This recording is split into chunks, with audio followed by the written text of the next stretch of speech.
Salut. Bienvenue. Tu vas bien? Bah ouais, toi. Bah écoute, ça va super. Super. C'est facile de te reconnaître dans toute la galerie des gens qui prennent des photos. T'es le seul à avoir ce type de smartphone. Bah exactement. Appareil ancien, place de terreau, j'étais sûr que tu me reconnaîtrais. C'est génial ça. Il date de quand?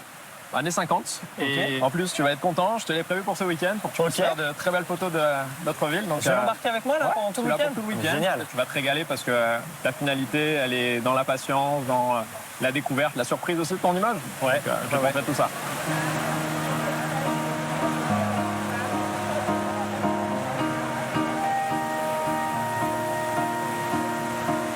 Magnifique hein, cette place des terreaux. Carrément. Tu vas avoir l'hôtel de ville, la fontaine Bartholdi, tu vas avoir le musée des Beaux-Arts. C'est une place qui est vraiment très belle, qui est très riche. Et ce que tu verras aussi à Lyon au fil de ton week-end, c'est qu'il y a beaucoup de choses que tu vois, mais il y a énormément de choses qui sont cachées, beaucoup de choses qui sont secrètes.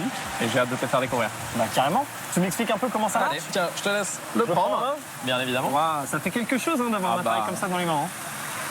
Tu vas avoir un truc très étrange, c'est que la droite et la gauche et la gauche et la droite. Ah oui, c'est vrai, quand je bouge vers la gauche, tu verras. Ça va à droite. Exactement. Il faut beaucoup de regard et tu verras, ça va, je l'espère, te procurer beaucoup d'émotions parce que c'est une photographie qui est vraiment différente. Attention. Voilà, nickel. Trop bien.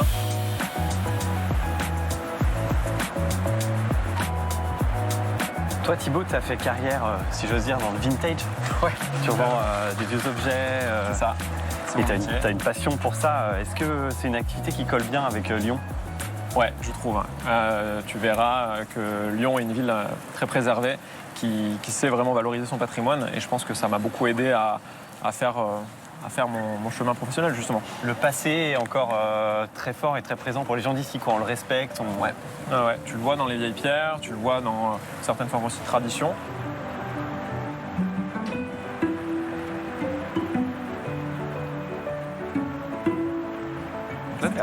À l'Hôtel-Dieu. L'Hôtel-Dieu, c'est un ancien hôpital qui a été entièrement restauré et qui maintenant accueille des boutiques, des cours où tu peux venir te balader, passer un bon moment.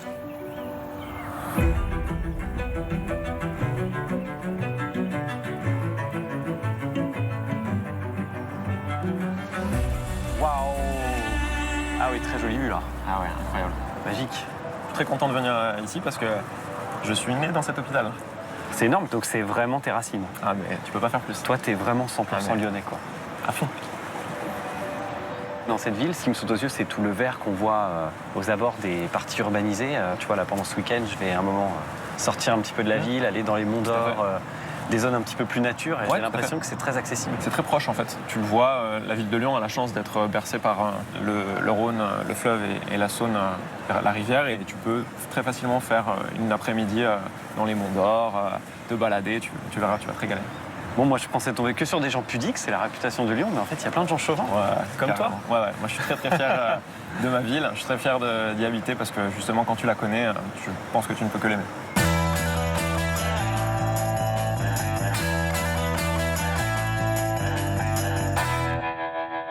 Ah, c'est dingue parce qu'au détour des rues, tu tombes sur des petites pépites tout le temps. Tu t'attends pas à ça. Ismaël Khalifa est en week-end dans la capitale des Gaules. Aujourd'hui, on va aller visiter les halles Paul Bocuse. Un week-end forcément un peu gourmand. Des pâtés en croûte aussi beaux, aussi gros. Waouh! Il y a quand même beaucoup d'hommes dans cette cuisine. Heureusement qu'on s'ouvre aux femmes. Les femmes ont toujours fait partie du paysage gastronomique. Hein. Vive notre concerie gourmande et que l'on entende haut et fort, elles sont passées par là. Wouh! Parfois, Lyon donne aussi le vertige. Il n'y a pas plus beau comme vue sur Lyon, là. Et je crois que c'est un peu pour ça qu'on est cordiste aussi. Mais garde les pieds sur terre. Le Rhône et la Saône, dans la périphérie de Lyon, c'est des écosystèmes à protéger. C'est des cours d'eau qui sont sujets aussi au changement climatique. Je peux voir les tomates? Waouh, c'est beau, hein? C'est des cœurs de bœuf. Et ça sent vraiment la tomate. Enfin, presque. Ok, donc je vais devoir faire ça, moi. Bienvenue à Lyon!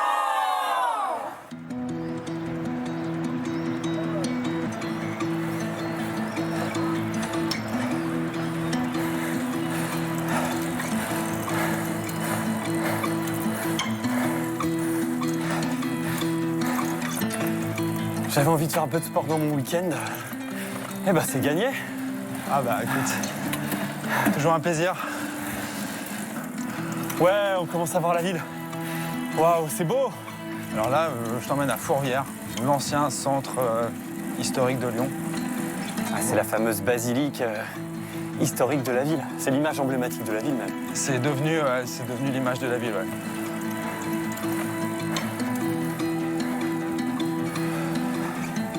Allez, on lâche rien. Bon, on a dû faire 10% de la montée. Pendant mes premières années de coursier à vélo, je l'empruntais quasiment tous les jours, cette montée, pour aller livrer des clients qui étaient en haut, notamment le conservatoire de Lyon. Waouh.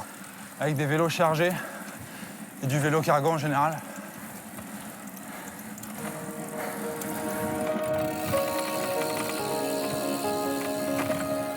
Ouais, il y a un amphithéâtre magnifique. Je m'attendais pas à tomber là-dessus. En pleine ville, tu vois. C'est vrai que c'est le site gallo-romain d'époque, quoi, qui a été très bien conservé.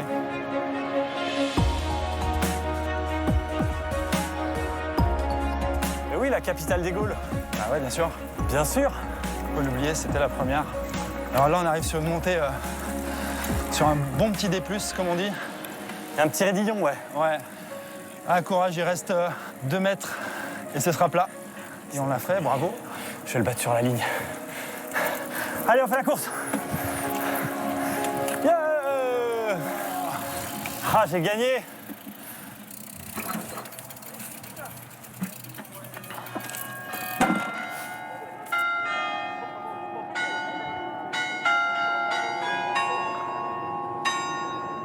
Ah ouais, il en impose, hein, ce bâtiment. C'est magnifique. Et moi, je suis assez impressionné par la foule de détails, tu vois, qu'on peut voir dans cette construction. C'est très riche. Et cette basilique, c'est vraiment quelque chose qui fait partie de ta vie quand tu vis à Lyon? Chaque grande ville dans le monde a toujours quelque chose de central. À Lyon, c'est vraiment la basilique de Fourvière. Où que tu sois dans Lyon, tu vas voir Fourvière. Et on voit tout Lyon uniquement que depuis Fourvière.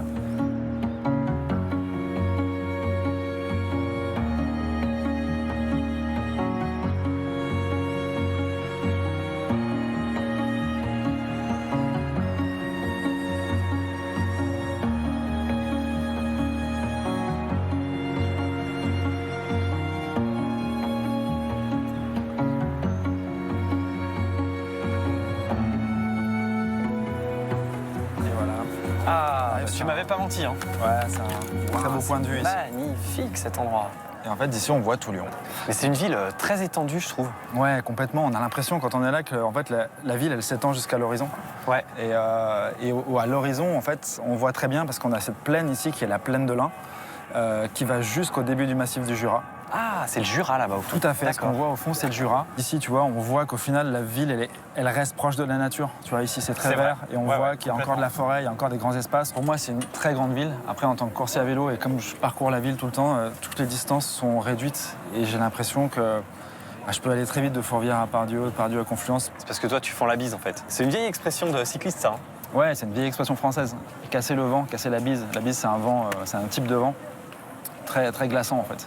Et ouais, c'est le nom qu'on avait choisi il y a plus de 10 ans maintenant pour définir l'entreprise. Ouais, ton entreprise de coursier et de vélo cargo, quoi. C'est ça. Et où est-ce qu'on va livrer alors aujourd'hui? Aujourd'hui, dans mon cargo, j'ai 2-3 petits prospectus qu'on va porter à l'Opéra. Tu vois, c'est Arc de Cercle noir qui a été refait en 93, si je ne me trompe pas. Et c'est un lieu historiquement important aussi. Ok, très bien.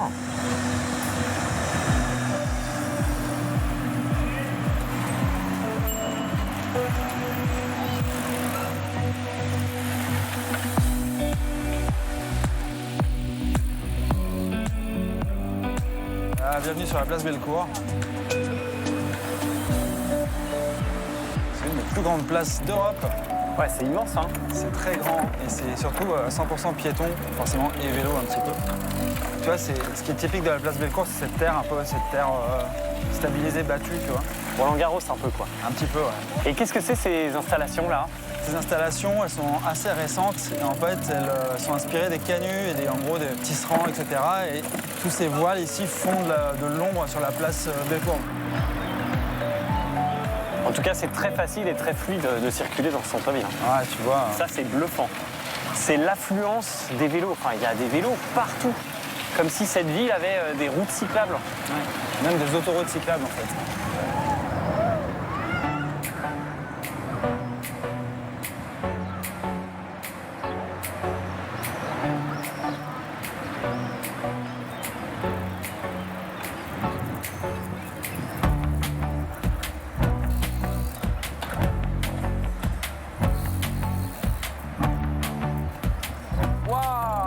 Ici qui est vraiment niché, un peu caché au sein de cette place.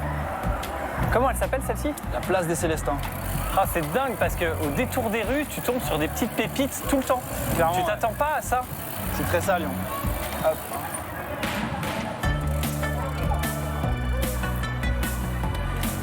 Place des Jacobins. J'adore me poser ici pour faire une petite pause, manger un sandwich en fait. On est en plein cœur de Lyon, mais elle reste assez préservée. C'est super, vraiment.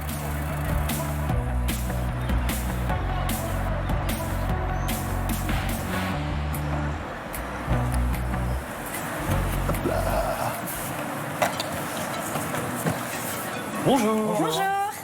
J'avais déposé des prospectus. Oui, très bien. Pour la Merci. ville. Merci. Merci. Au revoir. Bonne journée, au revoir. Merci. Bah voilà, mission accomplie. Tu vois, on est juste sous la Seine, sur les gradins. Là, la forme incurvée, c'est la scène C'est ça, ouais. de l'opéra. Il est fou ce bâtiment encore. Il est complètement dingue, ouais.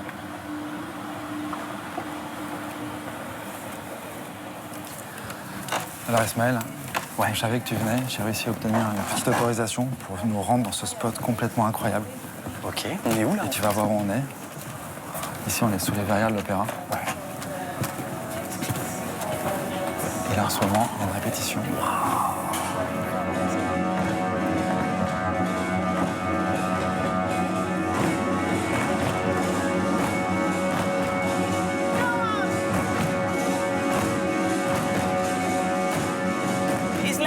C'est comme un organe qui respire. Alors on va inspirer.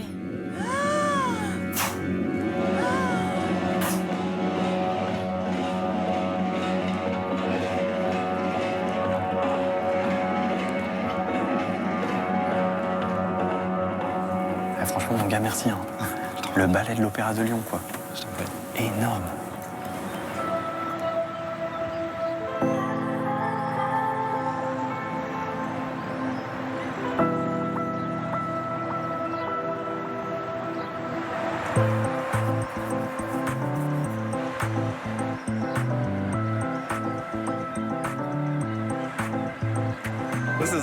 C'est superbe. Sa peinture est divine. C'est Matisse ou bien quel peintre ça devrait être? C'est Tony Tollet, un peintre lyonnais. Mélanie regarde Lyon à la verticale depuis qu'elle s'est installée ici pour ses études d'art. Aujourd'hui, elle restaure une fresque de la ville. Donc comme c'est bon, bien lyonnais, on fait quand même on fait honneur. Pour moi, les fresques murales, elles ont vocation à expliquer l'histoire, à mettre en valeur un patrimoine d'une ville. La peinture murale existe ici depuis quasiment 50 ans. Je suis très étonnée et très émue, ça me plaît beaucoup. Oui. Et surtout là-bas, on voit toute l'histoire. La fresque des Lyonnais est la plus connue des œuvres murales de la ville. Le Petit Prince, les Frères Lumière, Paul Bocuse et tant d'autres ont pris de la hauteur en s'illustrant ici. C'est une fresque qui est évolutive. On change les personnages. Ceux qui sont morts, on les fait monter en fait aux étages. Et au rez-de-chaussée, on va mettre des célébrités qui font partie du patrimoine plus récent. Alors pour l'instant, c'est encore secret. Mais il y a des nouvelles célébrités qui vont apparaître. Et ce sont les Lyonnais qui ont choisi. Wendy Renard, Stéphane Bern et Laurent Gérard ont été choisis. Ils domineront la Saône comme l'Hôtel-Dieu surplombe le Rhône. Sur son dôme, d'autres Lyonnais prennent de la hauteur.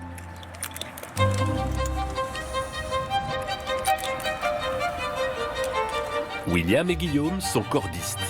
Ils grimpent sur les toits d'accès difficiles pour prendre soin du patrimoine remarquable des Lyonnais. Aujourd'hui, on est là pour contrôler l'état des ingris du dôme de l'Hôtel-Dieu, parce qu'on a des suspicions de fuite en intérieur. Donc on va aller voir un petit peu.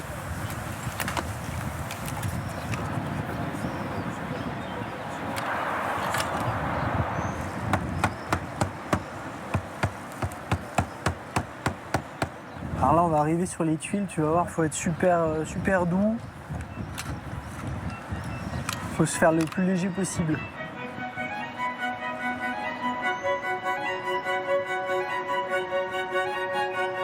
C'est vrai que la vue, elle est étonnante. C'est toujours une sensation un peu particulière, parce qu'on a l'impression qu'on ne devrait pas être là. Je trouve que sur le fait d'accéder au toit, on est vraiment au milieu de tout. Et le fait de voir ce dédale de cheminées qui se suivent, il y en a un nombre incommensurable sur les toits ici, je trouve ça assez incroyable. Dans les airs, ils doivent savoir tout faire. Le zinc, la maçonnerie, l'électricité ou le lavage des vitres. Pour leur prochaine mission, tout en haut de l'emblématique tour Crayon, ils doivent changer l'ampoule de signalisation pour les avions qui survolent la ville.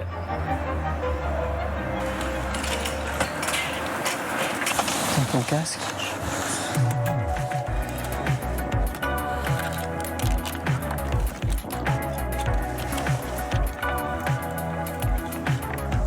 On a les monts d'Or. Un peu plus sur la gauche, au loin, on aperçoit les monts du Forez, après les monts du Lyonnais. Il n'y a pas plus beau comme vue sur Lyon, là. Et je crois que c'est un peu pour ça qu'on est cordiste aussi.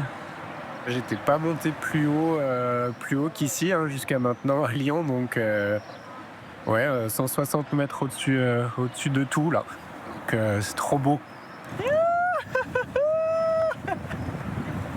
À la verticale de Lyon, il y en a d'autres qui veulent rester toute la journée tout là-haut, à la recherche de l'ivresse des hauteurs.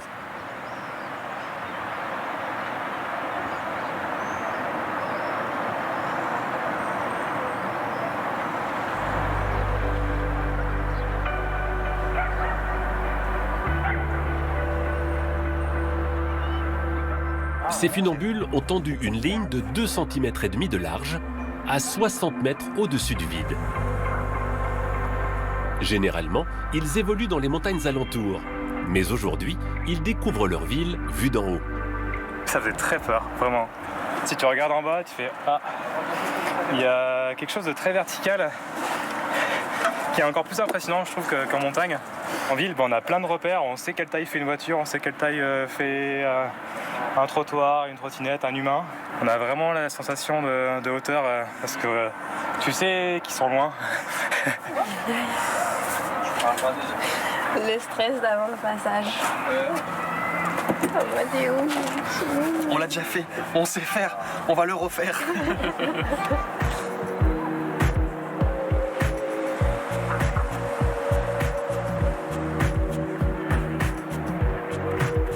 Ils nous regardent un peu en bas ou pas encore? Oui, mais c'est ça qui est génial, ils regardent pas et ils savent pas qu'on est là. C'est ça aussi le but de la Highline, c'est de faire en sorte que les gens lèvent les yeux et qu'ils se rendent compte qu'il y a une troisième dimension. C'est ça qui est cool, c'est de leur faire monter le regard. Elle marche dans le ciel, c'est génial.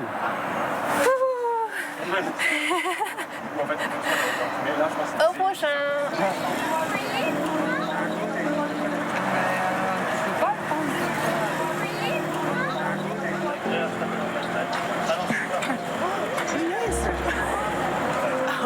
Même pour 1 million. T'as dit où Ah ouais, mais d'accord.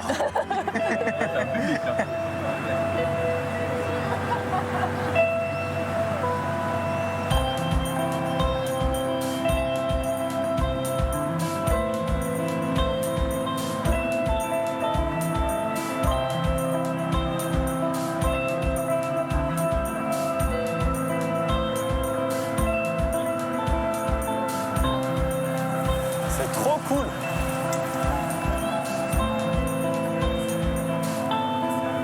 Cette navette, elle fait partie du réseau de bus, de métro. Enfin, c'est pas juste touristique en fait, c'est quelque chose que tu peux emprunter tous les jours. Ah bah oui, c'est une navette qui est proposée par les transports en commun de Lyon. Il faut l'abonnement, sinon c'est un peu plus cher. J'adore. En tout cas, on découvre Lyon encore d'un autre point de vue, je trouve. Quand on veut faire visiter la ville, ça fait partie de notre trajet. Ouais. Quand on amène des amis, de la famille qui viennent nous voir. Et Gaspard aime bien. Eh bien, donc, je vois ça, le petit est content. C'est clair. Prochaine station, Terrasse Presqu'île.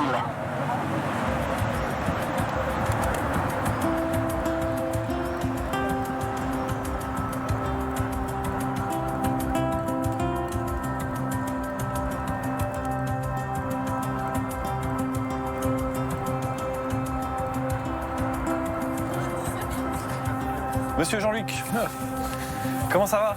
Bien, toi? Bah ça va, on se fait une petite bise? Allez. Allez, c'est bon. Très sympa cet endroit là. On est bien là, ouais. Il n'y a Ouais, pas carrément. de bruit. Puis là, on a une vision inhabituelle. Les gens viennent voir la cathédrale de Vence et tout, mais il y en a beaucoup moins qui viennent ici. Et l'arche qui est là, alors c'est quoi? C'est une partie ancienne de la cathédrale? Eh bien, à une époque, dans les années 70, on avait décidé d'agrandir le palais de justice, qui est juste à côté. Et donc, on a cassé de vieux immeubles. Et la surprise, on a retrouvé les traces d'une ancienne église Sainte-Croix. Ok.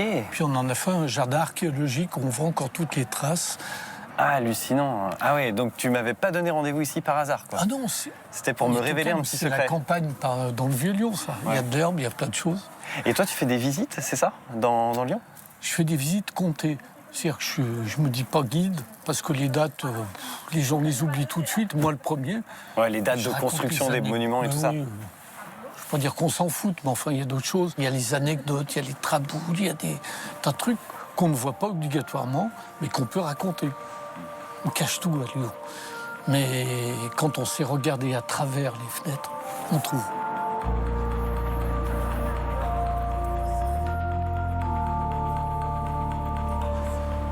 On va passer là.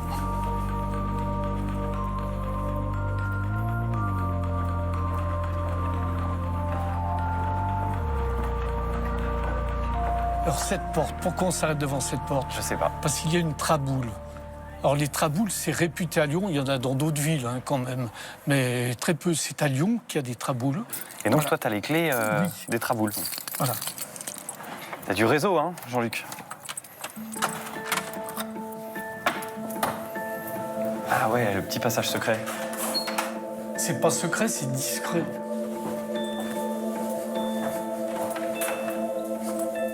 Les traboules sont des passages qui permettent de traverser d'une rue à une autre. Pour gagner de la place, la traboule, c'est aussi une cour. Par exemple, on voit des pierres abandonnées, c'est des pierres d'édifices romains. Toute la cathédrale Saint-Jean qu'on a vue était faite en grande partie avec la récupération romaine. On est économe à Lyon, on ne gaspille pas. Ouais, je vois ça. Hein. Donc là, nous traboulons. Et ça peut se conjuguer à tous les temps. Là, on arrive rue Saint-Jean. Ah, c'est génial. Donc on a changé de rue.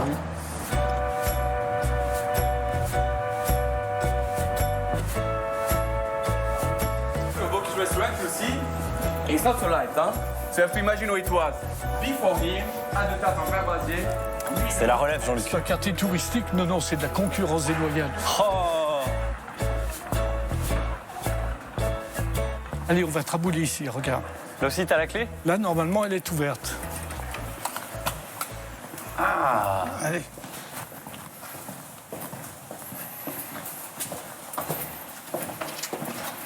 C'est marrant, Jean-Luc, je trouve que c'est vraiment une ville dans la ville, tu vois. Ah, mais... C'est insoupçonné de l'extérieur, tu peux pas t'imaginer qu'il y a des immeubles d'habitation. Tout est caché à Lyon. Et derrière ces portes, on pourrait appeler ça des caves, c'était des appartements. Jusqu'au 19e, les gens habitaient ici. Okay. C'était pas le confort, hein, mais c'est comme ça. Ouais. Mais nous, on continue à trabouler par ici.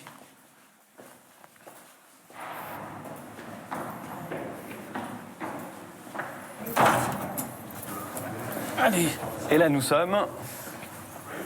Et là, on quelle arrive rue, ça? Dans une rue parallèle, la rue du Boeuf. Génial. Tu sais, c'est super parce que tu sais jamais où tu vas sortir et tu as toujours quelque chose à découvrir. C'est ça, Lyon.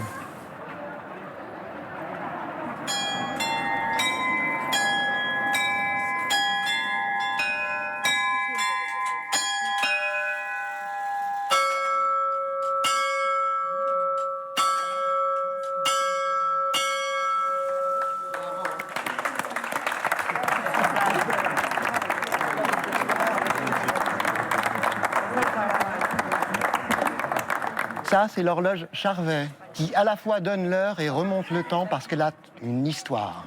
L'histoire de l'horloge Charvet commence en 1864, lorsqu'un monsieur décide de créer son chef-d'œuvre. Il s'appelle Louis Charvet, et pendant 20 ans, il va fabriquer ce chef-d'œuvre, ici, d'horlogerie, en hommage à l'histoire horlogère de la ville de Lyon, qui a été une grande cité européenne de l'horlogerie au XVIe et XVIIe siècle.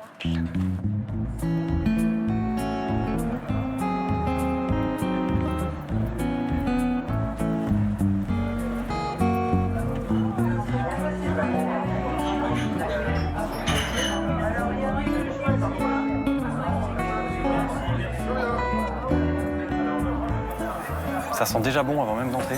Bonjour Monsieur Jean-Luc.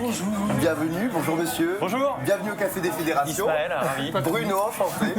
Salut Bruno. Soyez les bienvenus. C'est ton établissement Oui, ici, absolument. Maison de 1872, messieurs. Ok. Un vrai bouchon lyonnais. Qu'est-ce qui fait un vrai bouchon lyonnais? Les vrais bouchons à Lyon, il doit y en avoir peut-être une douzaine. Toi, il est plus gentil que moi. Moi, je t'avais dit 10. Voilà. C'est vrai Voilà. qu'en aparté, il m'a dit qu'il y avait une dizaine de vrais bouchons lyonnais. Ouais, voilà. Les vrais bouchons, c'est une cuisine traditionnelle, familiale, que faisaient à l'époque les mères lyonnaises, etc. Ça fait partie et c'est ancré surtout dans la gastronomie lyonnaise et la culture lyonnaise. Très bien, bon, bah, c'est prometteur. Ben, salez-vous. Bon, c'est une ambiance hors du temps. Hein. Merci.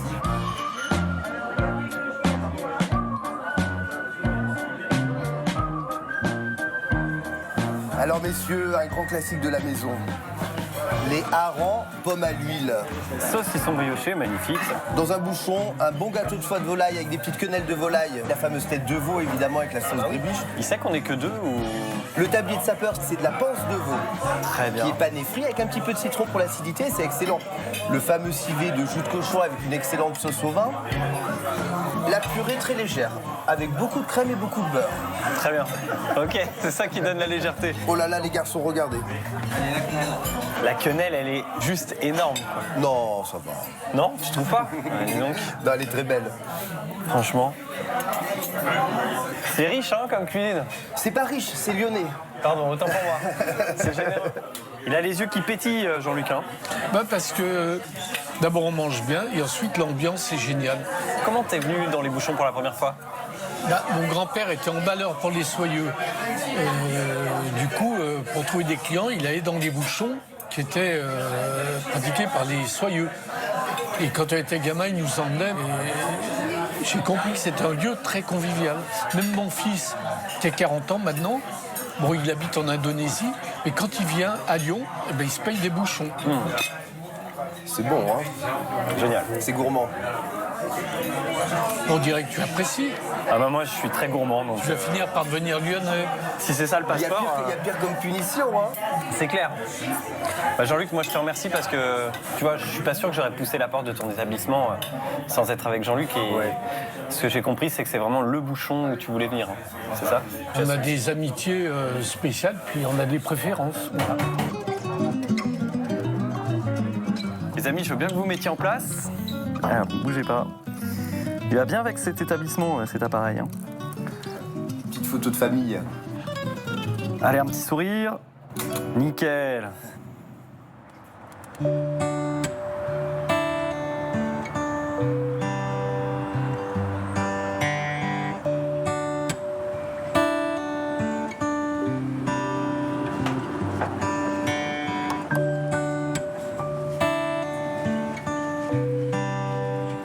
Ah, Florence. Bonjour. J'ai failli tomber. Bah alors. Salut. Bonjour, Florence. Enchantée. Tu vas bien? Ouais. Salut. Salut. Gilles. Enchanté. Faire ta connaissance, enchanté. Super content de vous rencontrer. Et le petit? Le chien, c'est Et Buddy. voilà Buddy, Buddy. Salut Buddy. qui est toujours présent. C'est trop bien, merci de m'accueillir chez vous. Grand plaisir. C'est Bienvenue. parfait. On habite sur cette partie-là. Ouais. Et donc, ce sera ta chambre, ici. Par là. C'est par là. Eh ben, génial. Cabine du marinier. Allez, je te montre. Donc voilà la petite porte. Donc ici, c'est très typique, puisque Ouais. c'est là où habitait autrefois Le le marinier. marinier. Donc il conduisait le bateau d'ici et c'était ce petit endroit où il habitait avec toute sa famille. Alors Très attention à l'escalier. Allez, je te suis, Florence. Waouh, c'est cool. C'est super bien. Et nous y voilà. Bah, moi, je crois que je vais bien dormir ce soir. Normalement, Parce que j'étais dans un bouchon lyonnais juste avant. Waouh, c'est costaud, hein. Ah oui, C'est une épreuve de force. Hein. Oui, mais c'est à faire quand même. Ça à clairement. découvrir. c'est à clairement. découvrir.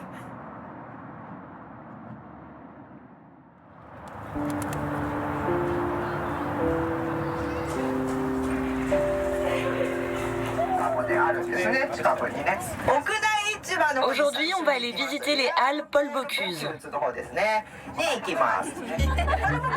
Ils sont arrivés du Japon dans la nuit.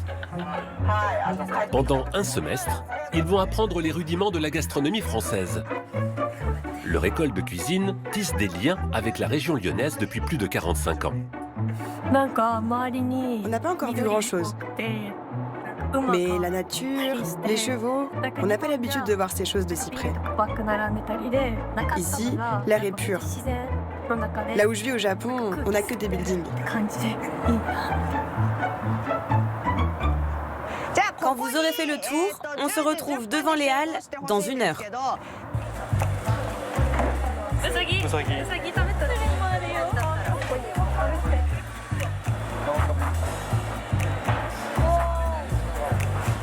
Je voudrais un macaron pistachio. Pistachio. Regardez, on mangera ces saucissons ensemble.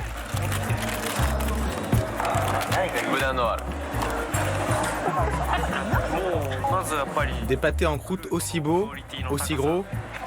Waouh! Ce niveau de cuisine est si impressionnant. J'ai déjà essayé d'en faire au Japon, mais je n'ai jamais obtenu cette qualité. Il y a tout le reste aussi, mais le pâté en croûte, tout de même, ça me touche. Allez, on sourit. Lyon et le Japon partagent une longue histoire. Elle remonte à l'époque où la colline de la Croix-Rousse était ouvrière, était peuplée de canuts qui travaillaient la soie dans leurs ateliers. Ils étaient 40 000 tisseurs à faire la richesse de la ville au XIXe siècle. De leurs 4 000 ateliers, il n'en reste que 3 pour une dizaine d'artisans. L'ouvrage de ces héritiers a été sauvé par le Japon au XIXe siècle.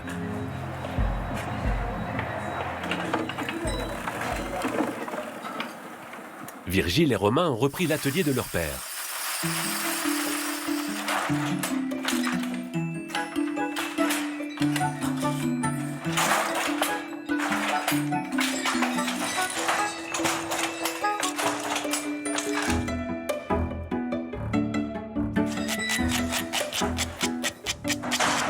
J'ai fait une bêtise. À partir de 1840, on comprend qu'il y a une maladie qui va commencer à décimer, surtout dans les années 1860, le ver à soie. Et donc il faut bien trouver de nouveaux vers à soie. Et donc on va nouer une relation avec la préfecture de Yokohama pour importer des vers sains. Cet épisode amorce une révolution au Japon. L'importation de cette mécanique de tissage est aux prémices des savoir-faire industriels et robotiques. IBM s'en inspirera aussi pour son premier ordinateur. La soie a tissé des liens. Depuis plus de 60 ans, Lyon est jumelé avec Yokohama, et ici, la communauté japonaise est la deuxième plus importante de France.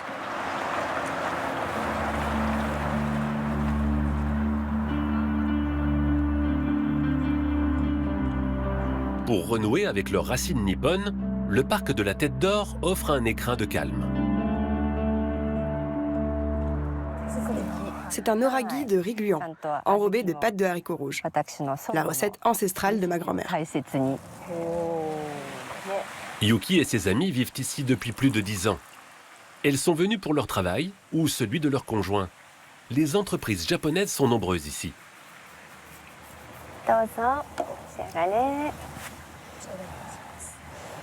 À la maison, déjà, on ne parle pas japonais, on parle français, aussi avec les enfants.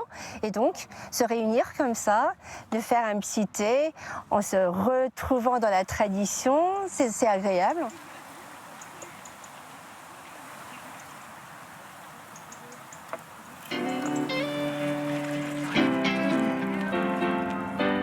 Avant, Yuki travaillait pour le luxe français.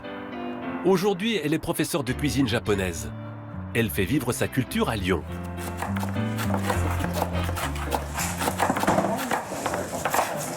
Bah ça va, hein, si, c'est des petits morceaux, comme on veut. Kushigiri, on le coupe en forme de peigne qu'on met sur les cheveux. J'ai voulu apprendre sérieusement la cuisine japonaise. C'était en 2013, quand la cuisine traditionnelle japonaise a rentré dans la liste de UNESCO, comme la cuisine française. J'ai voulu préserver et promouvoir la cuisine japonaise traditionnelle. La nourriture au Japon devenait de plus en plus occidentale.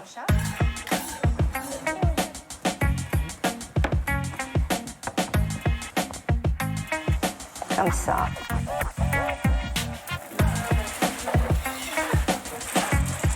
C'est vrai que c'est pratique.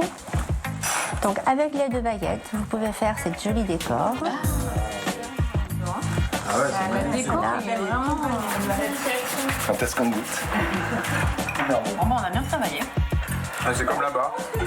C'est super bon.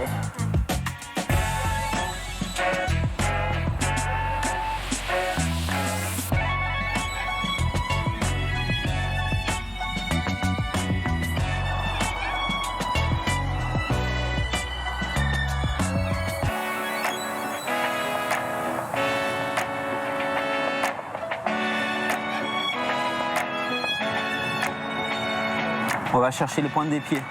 Allez, on souffle. Ceux qui sont souples, on pose la tête. Et on souffle.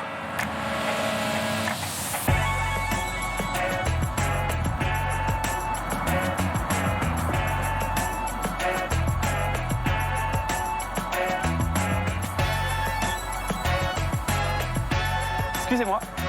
Bonjour. Je cherche Pierre-Olivier. Il est là-bas. Ok. Ah là, avec les jeunes là? Oui, c'est ça. Pierre-Olivier? Salut. Bonjour Ismaël. Ça va? Ouais, ça va Tu et vas toi? bien? Ouais, ça va. Bonjour tout le monde. Et ils sont hallucinants tous ces jeunes. Hein. Franchement. Ouais, bah après c'est de l'entraînement. On se prépare l'hiver généralement de janvier jusqu'à mai, jusqu'à que les beaux jours arrivent et puis qu'on puisse monter sur les bateaux et pratiquer le sport qu'on aime tant, la joute gibardine. Enfin moi j'appellerais pas ça de l'entraînement pour moi mais de la torture. Hein. Non, une fois qu'on a la souplesse et qu'on s'entraîne après, franchement ça le fait. Je m'attendais pas à voir autant de jeunes, mais tu vois, très jeunes, enfin, jeunes ados, quoi. Eh ben si, à la joute, on peut commencer à jouter à partir de 10 ans, la catégorie débutant. Puis à Givors, ce qui est bien aussi, c'est qu'on a développé une section féminine. Donc la joute, c'est pas seulement au masculin, c'est aussi au féminin. Rocco? Oui. Bonjour, président. Bonjour. Ça va? Ça va. Tu récupères les lances pour l'entraînement, c'est ça? Bah, je récupère les lances des petits parce qu'ils y pensent pas trop. Et je me demandais pourquoi vous les mettez dans l'eau, les lances d'ailleurs? Si on les met pas dans l'eau, elles sont sèches, elles cassent tout de suite. On les fait tremper. Comme ça, elles sont plus souples. Et puis si elles cassent, elles montent et puis elles cassent après. Là, il reste qu'une. Vas-y, on va aller. Tiens, elle est légère celle-ci. Ah ouais, dis donc. Lance de débutant, ça. C'est ce que je vais avoir alors, quand je vais essayer. Pourquoi? Tu es pas débutant, tu es un pro, toi. Voilà. On se rapproche? On va voir.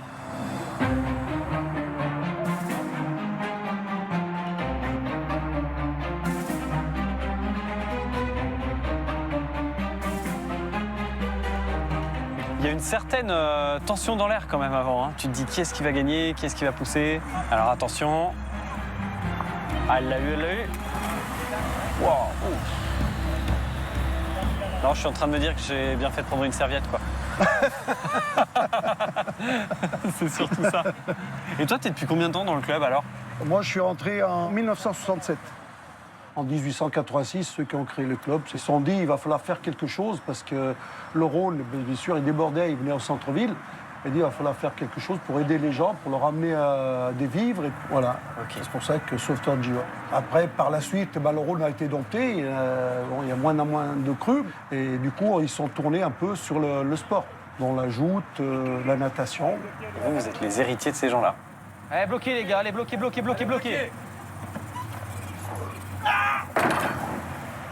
Ah, ça a mieux résisté. Là. Ouais, d'accord. Ok, hein? Donc je vais devoir faire ça, moi. Oui, et puis forcer un peu plus, parce que si tu veux mettre l'autre à l'eau... Ouais, excuse-moi, ouais, c'est vrai. Donc t'es prêt, Ismaël? Je suis prêt. Allez, fais levier derrière, super. Allez, bah écoute, maintenant on va y aller. Tu vas mettre ton pied droit au taquet derrière. Parfait, tu bouges plus, Ismaël, t'es très bien là. J'ai l'impression d'être un chevalier dans un duel. Dès que t'es dans le carré blanc, tu donnes tout. Bouge plus, Ismaël.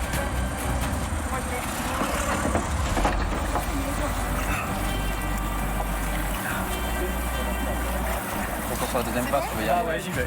Allez. Tu vas te le faire. Allez. Moi, j'ai confiance en toi, Ismaël. Et dis donc, il fait froid une fois qu'on est tombé à l'eau. Hein. Et ouais, c'est pour ça qu'il faut pas y aller. Alors, je compte sur toi, là. Allez, tends-moi tout. Allez, tends tout, Ismaël. Tends tout. Allez, tends ta jambe, Ismaël. Et ben voilà. Le champion de France. Bon, Ismaël, j'ajoute. Ouais. C'est en 2 passes gagnantes dans un challenge. Donc là, vous êtes à égalité. Celui qui prend la passe là, il a gagné. Donc il va falloir que tu donnes tout là. Allez, Ismaël, on y va. On y va.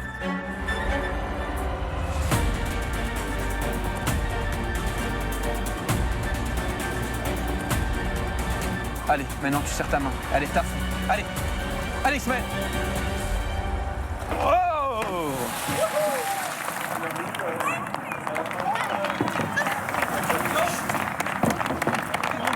Bon les gars, c'était énorme.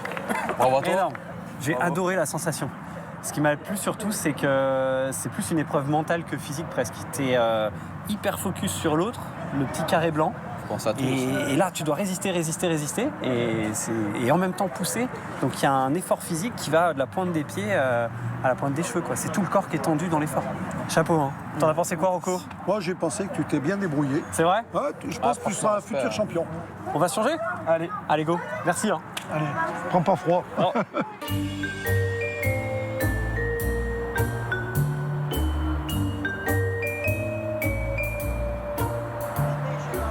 Bienvenue pour cette visite des quais et des ponts de Lyon. Lyon compte une trentaine de ponts en totalité sur ces 2 cours d'eau. L'aventure est au bout du fleuve. Ces Lyonnais veulent connaître leur ville qui a construit sa richesse par ses voies navigables. Elles attiraient les marchands de toute l'Europe. Alors, est-ce qu'au départ, le pont du Change n'était pas en bois? Alors, la plupart des ponts étaient en bois. Et après, on va les construire en pierre pour qu'ils résistent davantage, parce que les ponts en bois, souvent, étaient emportés par les crues ou même par les blocs de glace charriés par les hivers plus rigoureux qu'aujourd'hui. La ville a été façonnée par les glaciers alpins et le Rhône et toujours alimentée par les eaux de ces géants de glace. Vous pouvez vous rapprocher, s'il vous plaît? Au fond de la classe. Ce pont a été dynamité pendant la Seconde Guerre mondiale avant d'être reconstruit avec une grande arche pour faciliter la navigation. Sur ce pont Bonaparte, vous avez la pierre de Parmand qui vient d'une carrière dans l'Ain. Cette pierre a été utilisée pour l'Empire State Building, la construction du building à New York. Mais ils n'ont pas des choses comme ça aux États-Unis. Non. Ils n'ont pas de belles carrières. Les Lyonnais sont fiers ou chauvins, selon les sensibilités. Elle est pas belle, notre ville, franchement. Mais c'est pas du chauvinisme. Ça s'appelle du goût.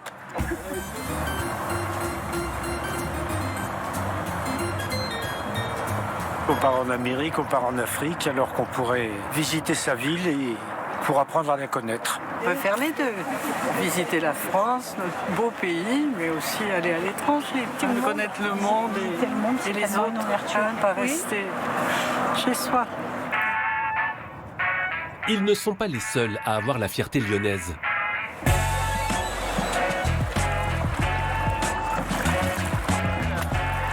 Du coup, là, face à vous, si vous regardez bien, vous avez la basilique de Fourvière et juste à côté, vous avez une tour en métal. C'est la tour Eiffel. C'est la tour Eiffel. Est-ce que vous vous rappelez de ce qui s'est passé en 1905? C'est la séparation entre l'Église et l'État, exactement, Christophe.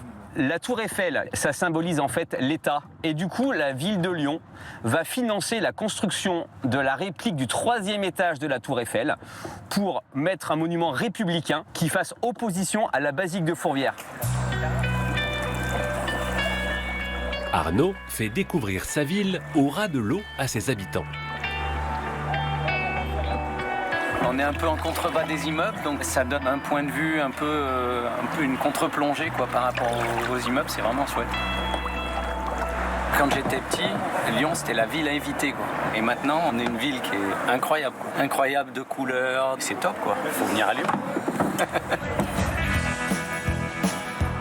Cet émerveillement, une péniche essaye de le transmettre aux jeunes Lyonnais.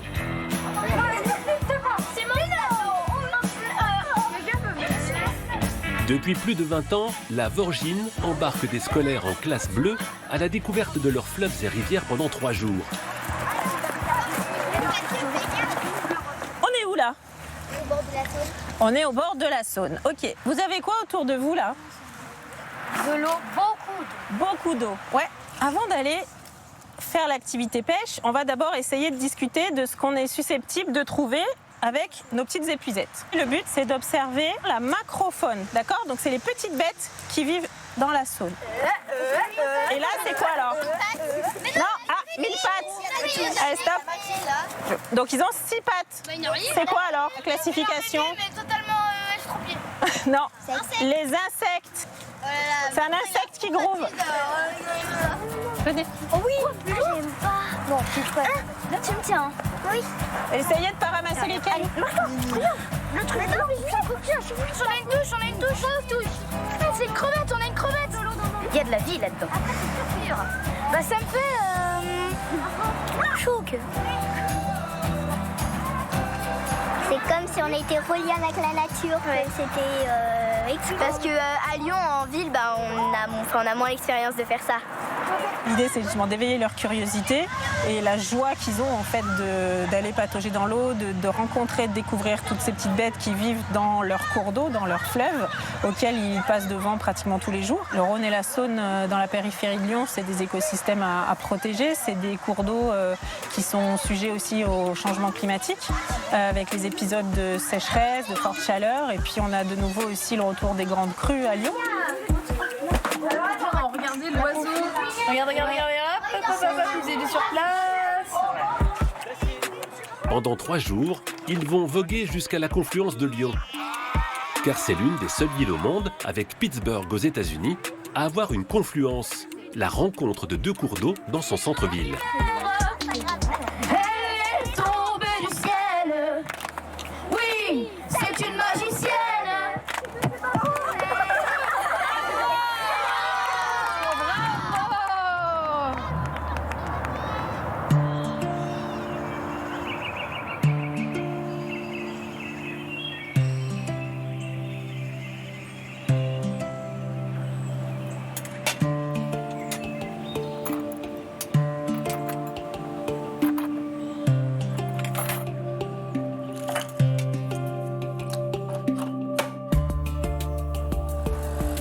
Alors, les cafés. Les cafés, les voilà. Sympa l'ambiance le matin ici. Oui, très belle lumière du lever du jour. Moi, tu vois, j'ai adoré parce que quand je me suis levé ce matin, j'ai enlevé mes rideaux là sur les hublots et était au ras de l'eau. Il y a le soleil qui frise c'est vrai que c'est à la une surface ambiance de la Saône. C'est assez génial. Et puis dès qu'on sort, on est vraiment entouré de flotte. C'est clair.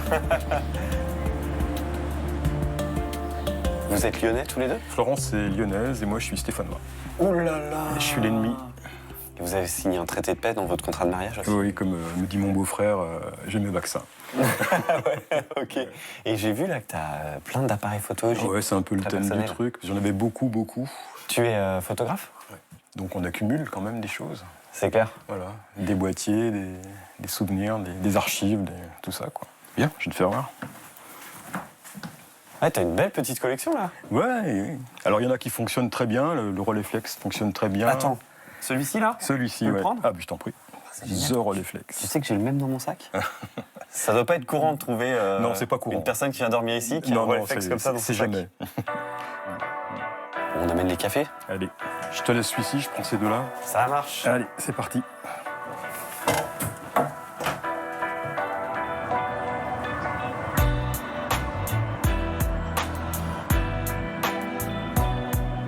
Alors. Allez, un peu de pain, un croissant, un pain petit pain au chocolat, tiens. Allez.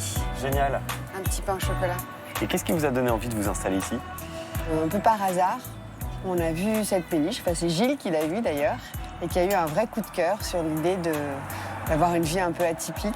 Et après, du coup de cœur, c'est devenu vraiment une façon de vivre. Et ce quartier C'est le nouveau quartier de Lyon qui s'appelle Confluence, qui a un peu plus de 10 ans maintenant, et avec un grand centre commercial, pas mal d'entreprises. Puis un grand musée aussi, non? Un très beau musée, très prisé à la fois au niveau de son architecture et de toutes les collections qu'il y a dedans. Donc c'est vrai que c'est un quartier très, très animé, de jour comme de nuit, donc c'est très sympa. À une demi-heure finalement du centre-ville de Lyon, tu es dans la campagne, dans la nature même. Effectivement, il y a tous ces monts qui entourent Lyon. Puis on a le Beaujolais pas loin, on a les coteaux du Lyonnais. Lyon, ça reste encore une ville où l'accès à la campagne est assez rapide. Bah, je vais voir ça. Je vous raconterai. Voilà. Si ça me plaît pas, je vous le dirai aussi. Bah, oui. Attention.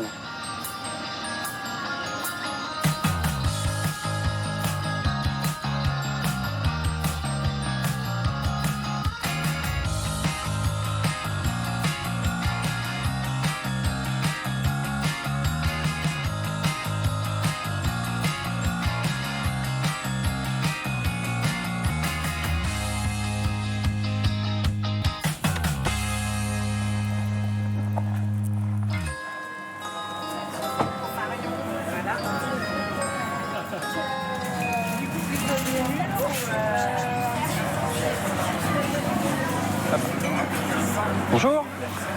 Bonjour. Salut, je voudrais acheter du chocolat pour Avec grand offrir. plaisir. Je vais offrir ça à une jeune femme qui s'appelle Marion. Oui. Que tu dois connaître. Je la connais très bien d'ailleurs. Ouais. Et je sais que Marion, c'est quelqu'un qui a une vraie démarche. Elle fait de la cuisine en extérieur avec des très bons produits. Donc je me suis dit qu'elle pourrait peut-être l'intégrer dans les recettes qu'on va faire. Oui, et connaissant Marion, moi je l'orienterais sur celui-là, le Pure Origine Tanzanie, qui a un chocolat qui a une dominante fruitée. C'est que de la fève de cacao et un sucre non raffiné. Et ça, je pense que ça conviendrait parfaitement. Eh ben allez, je te parle parle là-dessus pour lui offrir. Allez, super. Le petit qui mangeait les oursons, là, c'est ton fils? Charlie. Charlie, tu l'as appelé? Oui, je l'ai appelé Charlie. Ah ouais, c'est marrant pour un chocolatier, ça. Charlie et la chocolaterie. Comme par hasard. Bah d'ailleurs, il aime bien la chocolaterie, Charlie, j'ai l'impression. Bonjour. Je fais un dessert en fait avec la figue et le framboise de Calou. Ouais. Et du coup, je voulais rajouter en fait du miel. Alors d'expérience, les gens qui cuisinent, ils aiment bien le tilleul parce qu'il y a ce côté mentholé. Merci beaucoup, Félix. Bah, tu me tiendras au courant. Ouais, je te tiendrai au courant. Merci, bonne journée. Allez, salut. Salut Marion. Salut, bonjour. T'allais Ismaël. partir. Je te récupère au vol. Bonjour, j'ai un petit cadeau pour toi, comme t'aimes bien les bonnes choses. Merci. T'allais chez Olivier. Ouais, bah, juste à côté. Hein. Ok. J'ai l'impression que ce marché, ce ne sont que des gens soit producteurs locaux, soit très investis dans une démarche alimentaire un peu particulière, non? Le marché en fait se passe sur une exploitation, donc la ferme du Boule d'Or. Donc c'est un peu comme un marché privé, mais c'est quand même le marché, on va dire, officiel municipal de Curies au Mont d'Or. Et c'est principalement que des producteurs locaux. Et c'est ça qui me tient aussi à cœur dans ma cuisine, de cuisiner avec leurs produits. Je peux voir le miel? Vas-y. On va voir ça. J'adore sentir le miel. Vas-y. Wow. Est-ce que tu arrives à sentir le tilleul? Ah oui, vraiment. C'est vraiment un très très bon produit, quoi. Bah merci. Génial. Ça fait plaisir. Bon, et pour toi, du coup, c'est le régal parce que c'est avec ça que tu aimes cuisiner et travailler. Exactement. Mon projet, en tout cas, de cuisine, c'est d'amener la cuisine hors des murs. Donc, directement, du coup, dans un champ, que ça soit dans une ferme maraîchère, que ça soit dans un domaine viticole au milieu des vignes. Mais en fait, tu vas directement à la source. Je trouve que c'est une super idée parce qu'on parle beaucoup du lien distendu entre les agriculteurs, les producteurs et les urbains, comme moi. Et c'est bien de rassembler ces deux mondes et de les faire communiquer. C'est mon leitmotiv, c'est ma motivation, c'est ça qui me... T'as l'air motivée, ouais, Marion.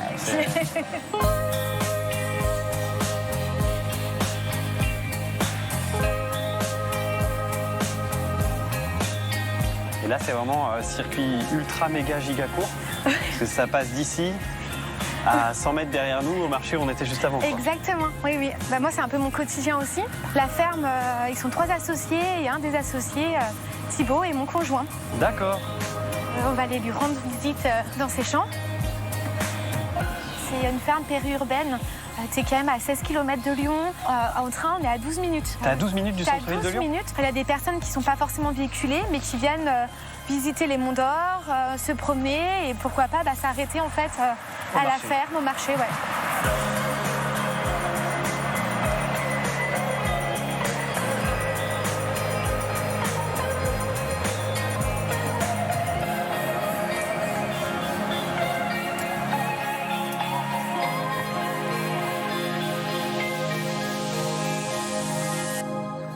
Ah, des belles bananes, c'est génial. Bah voilà, tu es là Thibaut, qui est juste là. Salut Thibaut. Salut Ismaël. Bienvenue à la ferme. Bah merci. Je peux voir les tomates? Ouais, tiens. Waouh, c'est beau, hein? C'est des cœurs de bœuf. Diamandial, ça s'appelle.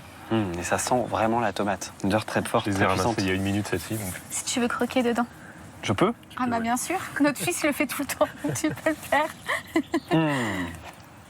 C'est bon? dingue. Ouais. On a passé le crash test. Et tu cultives quoi alors, en dehors des tomates? Ici, tous les légumes, mais on fait aussi des melons, pastèques et fraises. Donc toute l'année, vous arrivez à alimenter ce marché? C'est à peu près entre 250 et 300 foyers qu'on nourrit par semaine. Ah, quand même. On voulait montrer que nous, avoir un équilibre vie pro, vie privée, c'était faisable. Et ce qui fait que nous, on est à 40 heures par semaine. On fait des roulements. Tu vois, aujourd'hui, c'est moi qui suis le marché. La semaine prochaine, c'est un de mes associés. La semaine d'après, c'est l'autre. Et ce qui nous permet d'avoir des week-ends, de prendre des vacances, en fait, d'avoir une vie un peu comme tout le monde, quoi. Ouais, normal, quoi. Ouais, voilà.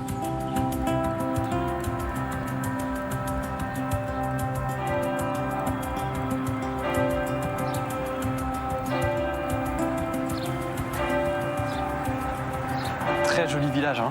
Oui. Ça s'appelle comment ici? Polémieux Mont d'Or. C'est un des plus beaux villages des Monts d'Or, qui est vraiment à 15-20 minutes de Lyon, qui surplombe tous les Monts d'Or. C'est un peu spécial ici parce que c'est là où Thibaut, en me montrant cette église et cette vue, alors pas demandé en mariage, mais me demander est-ce que tu veux qu'on habite ici, est-ce que tu veux bien me suivre en fait et habiter dans les Monts d'Or avec moi. Et donc t'as dit oui tout de suite? Et donc j'ai dit oui tout de suite. Donc t'étais un peu déçu qu'il ne te demande pas en mariage, mais t'es content de venir dans les Monts d'Or, c'est ça? Ce sera plus tard. Ouais, c'est clair.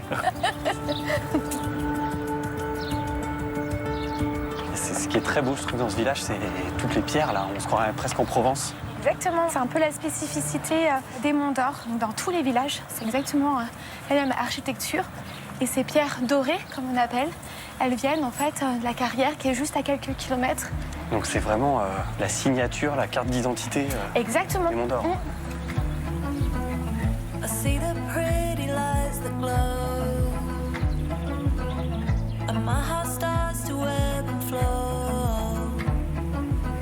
Et où est-ce que tu m'emmènes alors, Marion? Là, je t'emmène en fait à la Croix-Rampeau. C'est en fait un belvédère qui surplombe tous les Monts d'Or. T'as juste en fait à regarder en face de toi. Ouais. Tu vois, t'as les vignes Côte du Lyonnais juste là. T'as l'élevage, t'as les céréales. T'as vraiment une diversité agricole qui me permet, toi en tant que chef, c'est un champ des possibles. Ouais. Et est-ce que c'est tout ça qui fait que Lyon est la capitale de la gastronomie? Oui, je peux te dire un grand oui.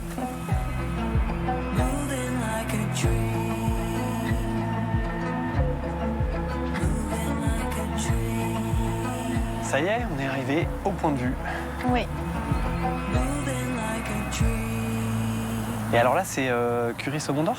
Non, c'est le village juste à côté, Saint-Germain au Mont d'Or. Et c'est le dernier village du coup des Monts d'Or. Ok, très bien. Et alors attends, les montagnes qui sont en face de nous, là, c'est quoi? C'est les monts du Beaujolais. C'est marrant, j'imaginais pas que c'était aussi montagneux. Et alors là, tu vois, le côté très agricole du coin, enfin cette diversité saute complètement aux yeux, quoi. J'aimerais bien goûter ta cuisine, moi, quand même. Hein. Eh bien, il me semble que tu vas rencontrer Lucie demain, j'y vais. Du domaine de Prapin.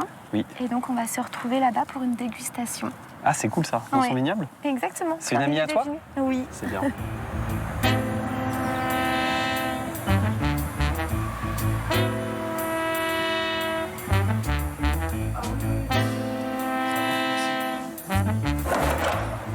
Il se dit que Paul Bocuse ne voulait pas de femme en cuisine.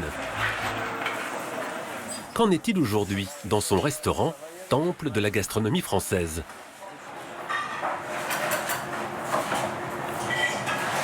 Si tu as une grande lame, c'est pour utiliser toute la lame. Mathilde rentre tout juste de la finale des meilleurs apprentis de France. Elle n'a pas gagné, mais elle compte bien prendre sa revanche l'année prochaine. Mathilde, on l'a vu arriver ici en stage à 14 ans, puis elle me dit chef, je veux être cuisinière. Je lui ai dit tu reviendras quand tu auras l'âge de l'apprentissage à 15 ans.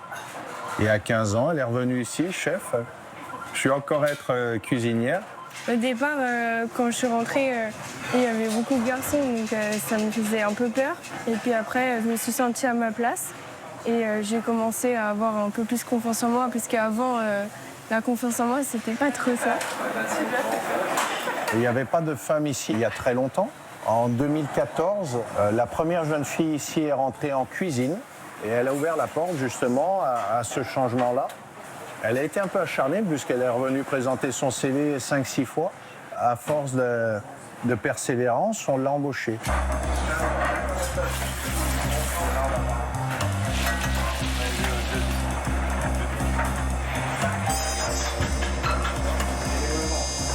Il y a quand même beaucoup d'hommes dans cette cuisine, mais heureusement qu'on s'ouvre aux femmes. Les femmes ont toujours fait partie du paysage gastronomique. Hein.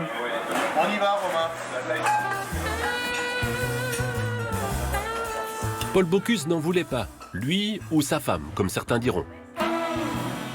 Mais c'est bien une femme qui lui a enseigné l'art de la gastronomie. La mère Brasier, première femme étoilée, 3 macarons. C'était une mère lyonnaise, comme on dit. Ces femmes qui travaillaient chez les bourgeois jusqu'à la crise de 1929 et qui, pour survivre, ont ouvert des bouchons lyonnais. Des bistrots populaires avec leurs recettes de famille. Salut ma gueuse. T'as bien dormi? Non.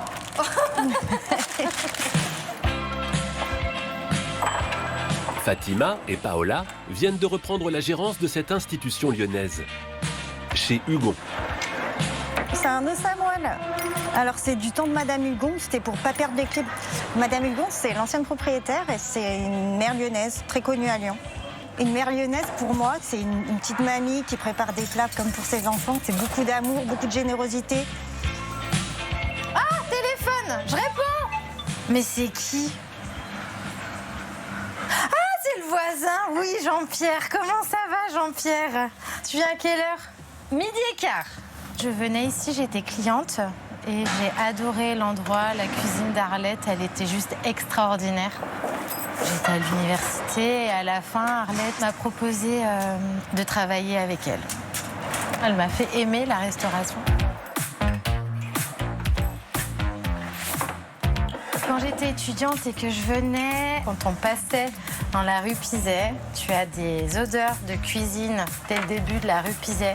C'est enveloppant et c'est réconfortant, ça te donne envie. Comme dans les dessins animés, tu sais, quand les vapeurs et puis j'en fais tomber les bouteilles. T'as le nez, tu sais, qui est comme ça. Bonjour, ma biche. Ça va, Jean-Pierre? Non. Je sais.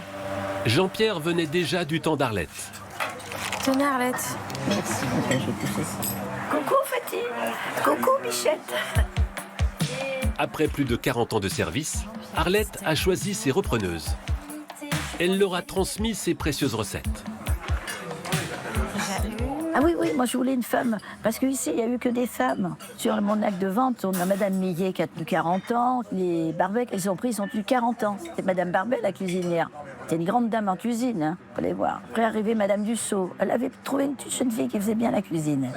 C'était l'époque comme ça, puis après, la cuisine, c'est les garçons qui ont pris le dessus de la cuisine. Arlette a rendu son tablier, mais elle n'arrêtera jamais de défendre les femmes en cuisine. Il y a 40 ans, elle a initié la création d'un mâchon de femmes. Vive notre concerie gourmande et que l'on entende haut et fort, elles sont passées par là. Wouh! Une confrérie de bonnes vivantes qui se réunissent pour le casse-croûte. Chez Sandrine ce matin. Donc alors, mesdames, ce matin, je vous propose, ce sont des pommes de terre que j'ai poêlées avec des petits oignons et ensuite nous avons mis dessus du saucisson gratiné au Saint-Marcelin. À l'origine, la tradition du mâchon lyonnais était réservée aux hommes. Allez à l'attaque là, hein. Amenez-vous bien le cordiolon. Ça c'est tellement bon. Mon mari, qui aimait beaucoup mâchonner, bien sûr, il avait toute une bande de copains. Et ils avaient monté les mangeurs du matin, mais ils étaient 25 au moins. Tous des copains. Et puis, nous, on n'avait pas le droit d'y aller. Enfin, par moi qui faisais la cuisine, bien sûr. Alors, on a dit, on va monter notre petit truc pour les embêter. Et oui, maintenant, on est mâchonneuse. On est la seule association de filles. Girl Power. J'ai vu passer les oies sauvages. Elles célèbrent leur cuisine lyonnaise et elles peuvent. Sa renommée attire le monde entier, comme cette chef mexicaine. Pour le Vic de Barbarie, je vais vous prendre un petit peu. Est-ce que vous pouvez me faire 1 kilo, s'il vous plaît? Parce que ça, c'est rare, c'est 5% de chez moi. Pour moi, avant de venir ici, c'était essentiellement des hommes, des grands chefs, des noms qu'on connaît tous. Je ne pense pas que les femmes, elles ont été effacées, c'est juste que des hommes ont su mieux vendre leur image. Les chefs, ils n'ont jamais nié le fait d'être formés par une femme. La seule personne qui, Paul Bocuse, avait peur, il le disait, c'était une femme et c'était la mère Brasier. Lorsqu'elle est arrivée du Mexique pour ses études à l'Institut Paul Bocuse, la moitié des élèves étaient des femmes.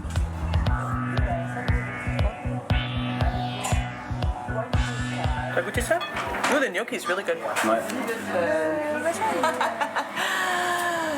Comment ça se fait que la brigade est entièrement féminine en cuisine? Je sais pas, ça fait pas fait exprès.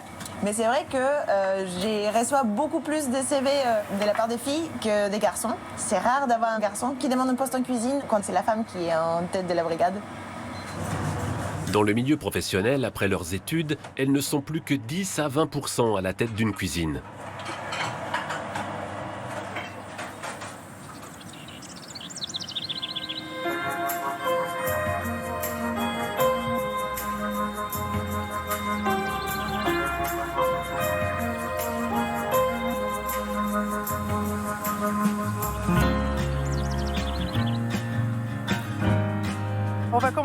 la vendange, je vous laisse vous équiper du coup d'une épinette ou d'une vendangette, comme vous voulez.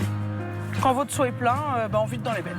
Voilà. Ou alors vous criez seau. Ou seau, voilà. C'est vrai qu'on a ou des vendangeurs ou des porteurs de seaux pour ceux qui ne veulent pas porter leur seau. Voilà.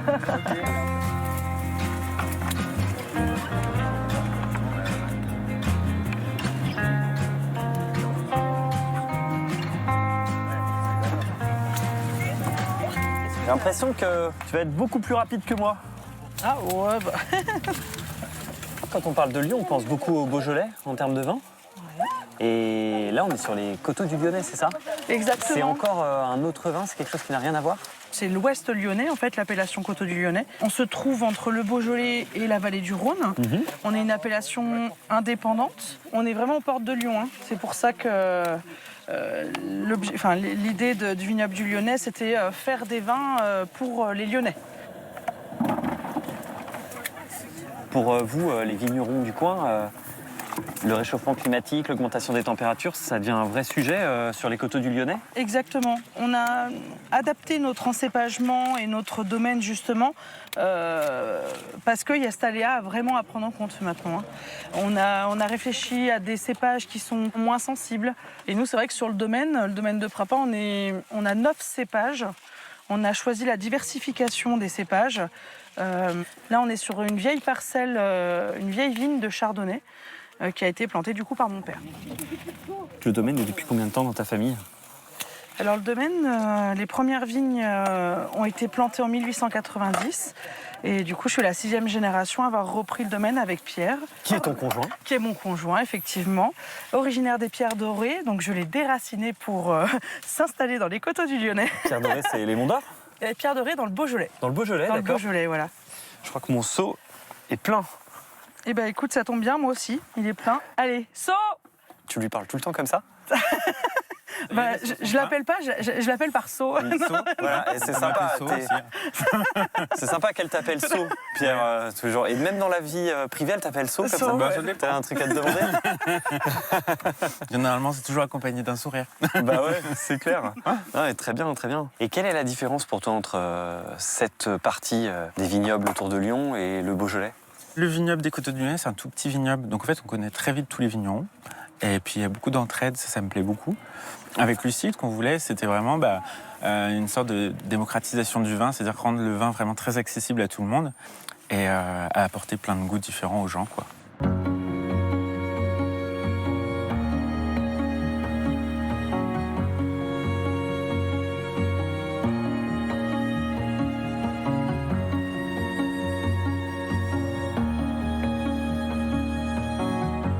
Je crois que c'est là que Marion a décidé de poser sa table. Exactement.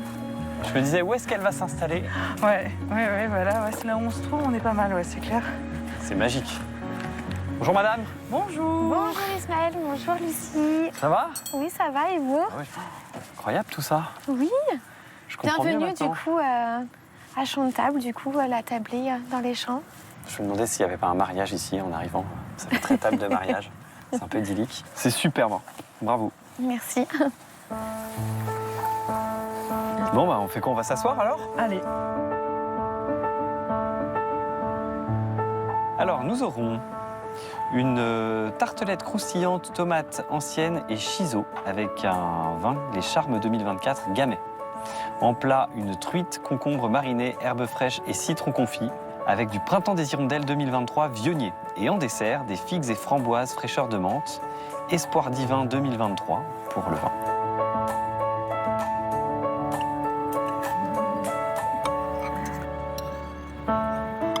Bon appétit. Bon appétit. C'est fabuleux ça. Ça te prend combien de temps de faire décongeler tout ça? Oui, quand même. Non, mais c'est... Avec Marion, on rigole bien. Depuis le début. Et vous avez vu ces tomates, on dirait des fruits, quoi. Tellement ça a du goût. Ça a un goût hallucinant, vraiment. Délicieux. Et t'as jamais eu l'envie de monter un restaurant ou de... finalement, de travailler en intérieur, quoi, tu vois? J'ai déjà eu en fait un restaurant justement à Annecy. Ça fait pas partie de ce que j'ai envie de véhiculer en fait dans la cuisine. Je me sens beaucoup mieux en fait justement à créer avec ce qui m'entoure, avec les vignes, avec le paysage, avec les gens que je rencontre. C'est génial. Enfin, je sais pas, de pouvoir cuisiner en fait à l'extérieur et de pouvoir en fait aussi faire de mon métier quelque chose aussi de plaisant et pas être enfermé entre quatre murs.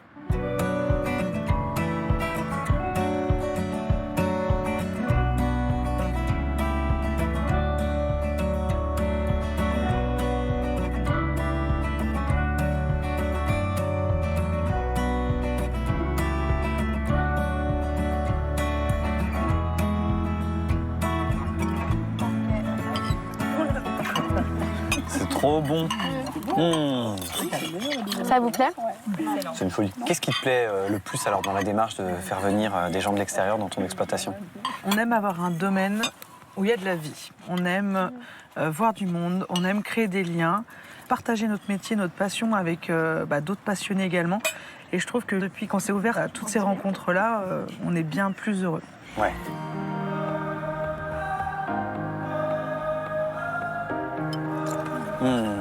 Waouh. Je pense qu'on peut applaudir quand même, Lucie.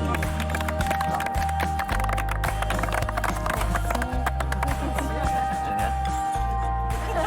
Allez, c'est parti. Allez, vous pouvez tous lever vos verres. Attention, je vais déclencher, ça va être la folie. 1, 2, 3. C'est beau, hein, cet appareil.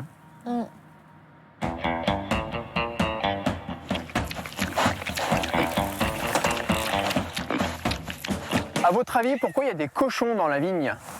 Est-ce que vous auriez une idée?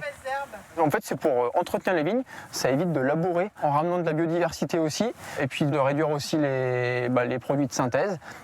Donc là, c'est des cochons cune. Et donc eux, ils ont une particularité, c'est qu'ils restent petits et ils ont une vertèbre qui leur permet de ne pas trop relever la tête. Et du coup, il n'y a pas trop de risque de venir manger soit les grappes de raisin ou les feuilles. Aurélien fait découvrir le Beaujolais de son enfance à vélo depuis qu'il est revenu d'un voyage en Nouvelle-Zélande. Les Néo-Zélandais me demandaient d'où je venais, ils me disaient « Ah ouais, mais tu viens de... T'es français, le vin, le fromage, le saucisson ». Et ça a vraiment été un élément déclencheur et qui m'a aussi donné envie de revenir assez rapidement en France pour mieux connaître mon pays et ma région également. Et du coup, de le partager après derrière à mes visiteurs. Bon, ça va les vélos ?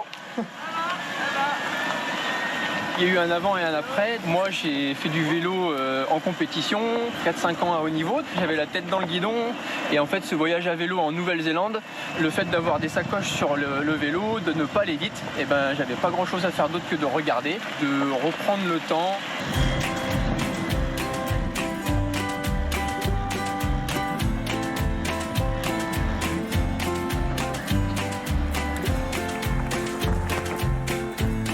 Donc on va s'arrêter ici. Bienvenue au château de Montmlat. On a la chance aujourd'hui de pouvoir rentrer vraiment à l'intérieur. L'un des plus beaux châteaux du Beaujolais, notamment des pierres dorées. Donc on voit bien ici avec les couleurs des pierres qu'on est au cœur des pierres dorées. C'est beau, hein? Ah, il est beau ce château. Hein. Magnifique. Bonjour. Bonjour, ravi de vous accueillir pour découvrir ce lieu magnifique. Allez, on te suit. Ici, vous pouvez voir la plus vieille partie du château, qui date du XIIe siècle. Vous voyez, ces arêtes de poissons sont vraiment typiques du XIIe siècle. Le château a été construit entre le Xe et le XIXe siècle. Vous avez sur la pelouse. La famille de Marie-Bénédicte en est propriétaire depuis 1566. Là, c'est beau. Il y a quelqu'un qui disait que le Montmlat était la gardienne de la vue. Récemment, les extérieurs du château ont servi de décor au tournage de la série Kaamelott.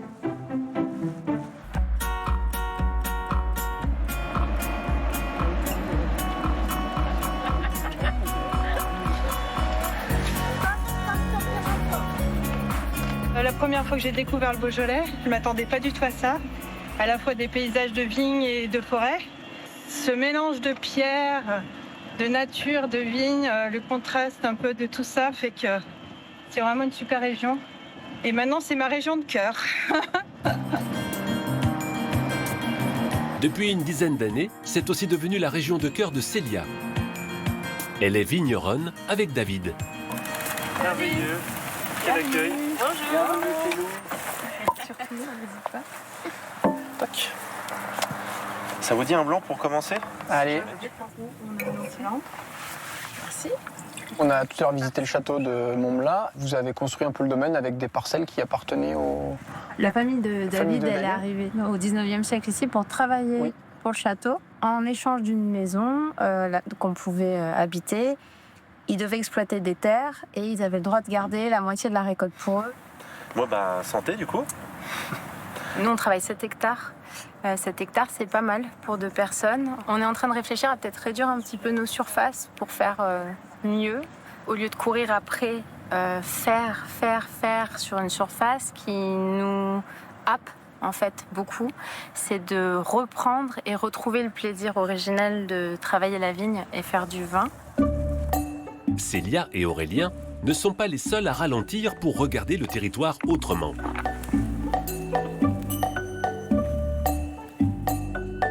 Tu peux tout cueillir, voilà. Mais par contre, quand c'est comme ça, t'as pas beaucoup de choses à cueillir, donc on va essayer d'en trouver qui ont une bonne dimension. Il faut que ce soit quand même un petit peu... D'accord. Bien, chef. Ah, regarde celui-là, Eddy, il est chouette. Eddy a fait de la cueillette son activité professionnelle. Aujourd'hui, sa famille lui prête main forte pour la récolte des aubépines. Son grand-père a presque 90 ans.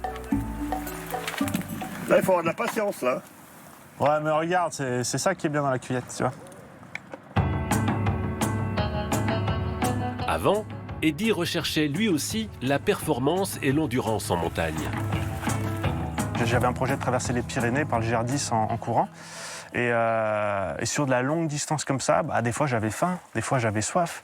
Et je me rendais compte que finalement, bah, je connaissais plein de plantes, mais je savais pas si elles étaient plus ou moins comestibles ou pas. Et ça m'a ouvert en fait l'esprit en disant, bah en fait, tu connais rien en fait. Tu connais rien, et ça m'a donné envie en fait d'apprendre encore un peu plus sur cette partie-là. Et j'ai découvert un jardin en fait qui nous entoure, qui est exceptionnel. Pour les oiseaux migrateurs, c'est super quoi. Tu remarqueras, c'est toujours des couleurs bien pétantes, tu vois. Là, c'est un rouge vif. C'est très repérable pour les oiseaux, du coup. On va rester longtemps au même endroit. On peut rester 2-3 heures. C'est un bel apprentissage de la nature. C'est vrai que quand on randonne ou quand on court, on prend des fois pas le temps de s'imprégner de l'environnement où on est. Pour rien au monde, en fait, je changerais mon activité, mais ma continue après la retraite. Quand il y a un petit peu de vent. Avec ses cueillettes, Eddy produit des confitures. Enfant, il en faisait déjà avec ses parents. Et avec son grand-père, il partait aux champignons.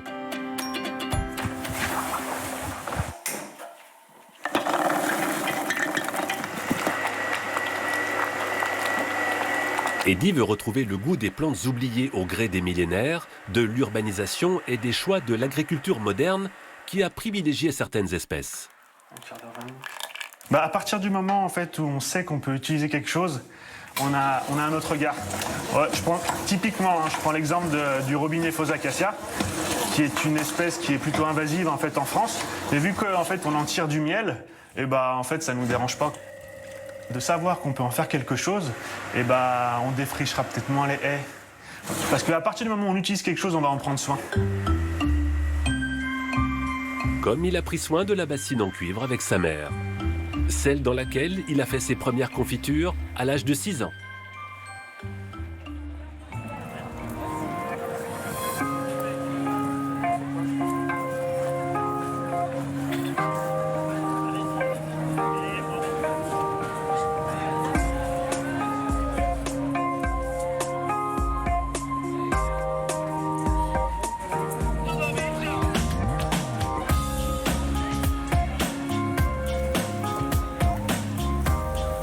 C'est sympa ce lot. Le papier photo, c'est très cool. Hein. Et 30 €, ça vous va? C'est parfait. Merci monsieur, passez une bonne journée. Bah écoutez, à bientôt. Au plaisir. Au revoir.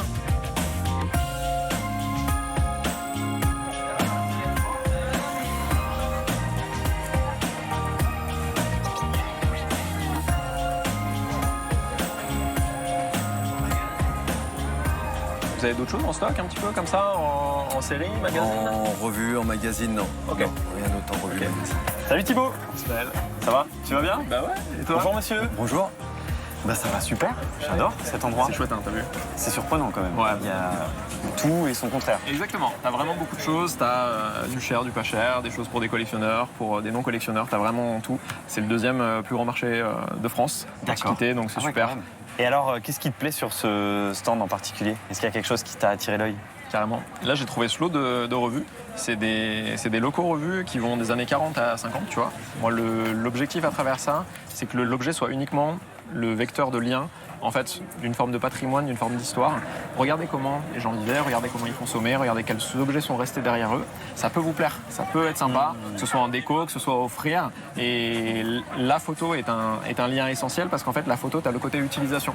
Dans le sens où tout le monde fait des photos avec son téléphone, tu leur mets, que ce soit un jetable ou un appareil comme je t'ai prêté entre les mains, ils vont faire des photos, ils vont vivre des émotions et c'est un super vecteur pour les amener dans le monde de la brocante et du vintage. C'est beau. On en voir tout ça? Bah ouais, carrément. Et puis je voulais demander à monsieur aussi, est-ce que vous n'avez pas par hasard des appareils argentiques? Ah ouais, t'es à l'affût hein? Bah toujours. Ça tu vois c'est un 35 mm, c'est un petit compact, années 80. Ça, du coup, les magazines, c'est tout bon. L'appareil, du coup, en plus, 15, c'est bon pour vous? 15 € si vous voulez, ouais. Allez, très bien. tenez, merci monsieur. Beaucoup. Tu négocies le prix en plus. Passez une excellente journée. Fixer un prix entre vous. Donc on prend tout? Ouais, là c'est tout d'accord. Bon. Eh ben tiens. Merci, trop gentil. Merci. Bonne journée. Bonne journée, monsieur. Au revoir.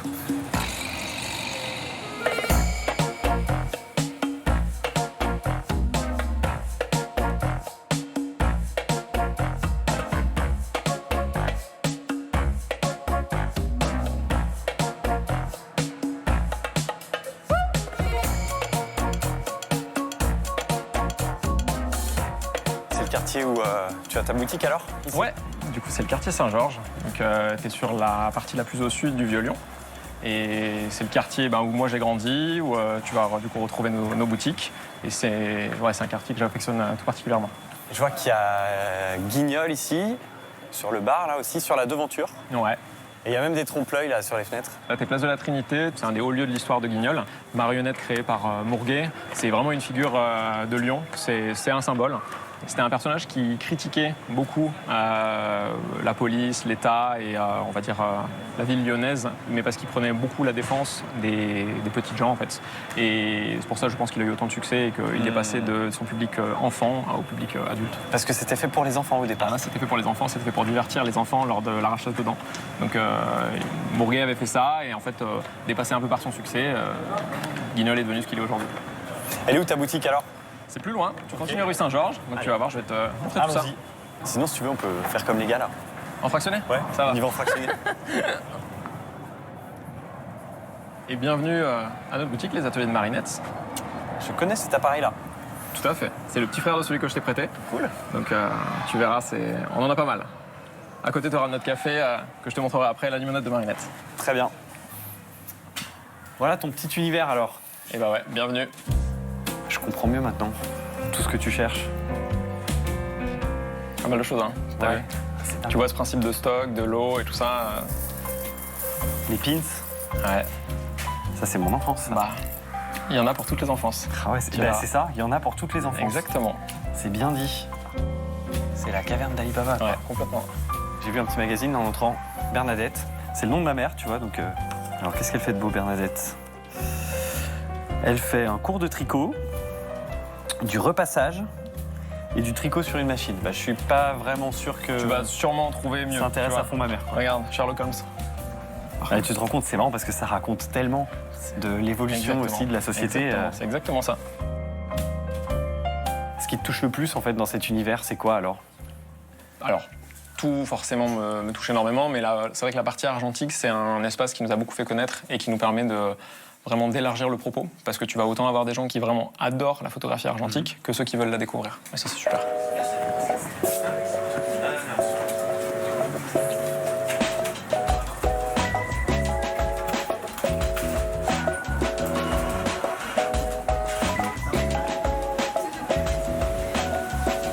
Ah, merci beaucoup. C'est beau ça. Merci. Bah, avec plaisir. Là, on est dans le café qu'a créé ton papa. C'est ça, c'est la limonade de Marinette. Marinette, c'est sa maman, c'est ma grand-mère. Très bien. Du coup, c'était vraiment un hommage familial qui nous tenait à cœur. Et l'idée du lieu, c'était de mettre en lumière donc, sa collection, qui est une collection du coup, d'épicerie bazar des années 50-60. L'épicerie bazar, c'était vraiment le commerce que tu trouvais au sortir de la guerre et qui répondait à tous les besoins d'un village français qui avait peu de commerce. Donc tu avais la partie alimentation et la partie bazar, qui serait aujourd'hui ce qu'on appellerait une droguerie, une quincaillerie, qui permettait d'avoir absolument tout pour un foyer. Moi, ce que je trouve émouvant, c'est qu'à travers des objets comme ça, tu vois les objets du quotidien de l'époque. Et c'est souvent, malheureusement, les objets du quotidien qu'on oublie le plus vite. C'est ceux qu'on jette. Un emballage de yaourt, un emballage de beurre, tu vas jamais penser à le garder. Pour autant, 60 ans après, il est très, très, très évocateur. Et ça, c'est très chouette de les avoir aujourd'hui. Je te rends l'appareil. Je te remercie beaucoup parce que ça a donné un autre sens à mon voyage. Tu es tout le temps en train de penser à quelle photo tu vas prendre et donc ça m'a forcé à poser mon regard sur certaines choses. Bien sûr. T'as déjà fait une photo ici ou pas? On peut en faire une si tu veux. Bah ouais, carrément. Plaisir. Ouais, je crois que je suis pas mal là. Allez, un grand sourire.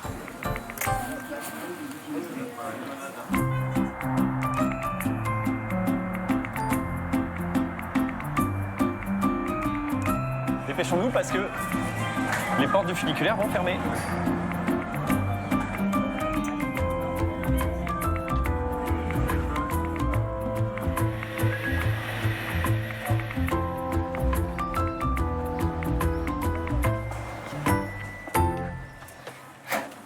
Oh là là là là. Ah, hallucinant. Ah ouais. J'imaginais pas que je viendrais ici. Oh là là là là. Incroyable, hein. C'est génial parce que je vois tous les endroits où je suis passé pendant mon voyage. Là, il y a Confluence. Ouais. Le musée, j'ai dormi dans une péniche juste en face. Au bout, ça doit être Givors. J'ai fait des joutes givordines là-bas, tu sais, combat de lance. C'était bien. Génial. La place Bellecour, je suis passé à vélo dès le premier jour. Puis tu retrouves là-bas l'Hôtel Dieu. Ah, mais oui, c'est là où on a commencé, tous les deux. Bah, tu m'avais promis des lieux secrets et bah, là, on termine par le bouquet final. Et tout le monde peut faire ça alors? C'est des visites qui sont organisées par la basilique, qui sont payantes mais ouvertes au public. Et c'est une super manière de découvrir la ville.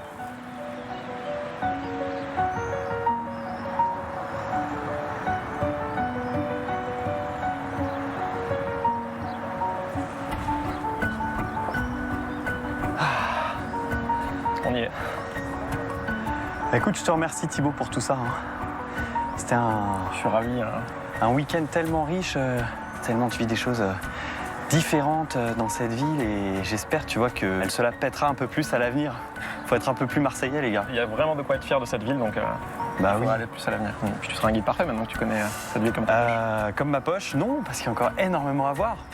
On ne présente pas assez cette ville comme une ville d'émotion, d'humain, de franche rigolade, plutôt comme Lyon, la sérieuse et la pudique, entre guillemets. Et franchement, elle a tout ça, c'est un peu caché derrière les murs, mais une fois qu'on a ouvert les portes, on se régale, quoi. Alors merci mon vieux, c'est top. Je suis ravi que ça t'ait plu, franchement.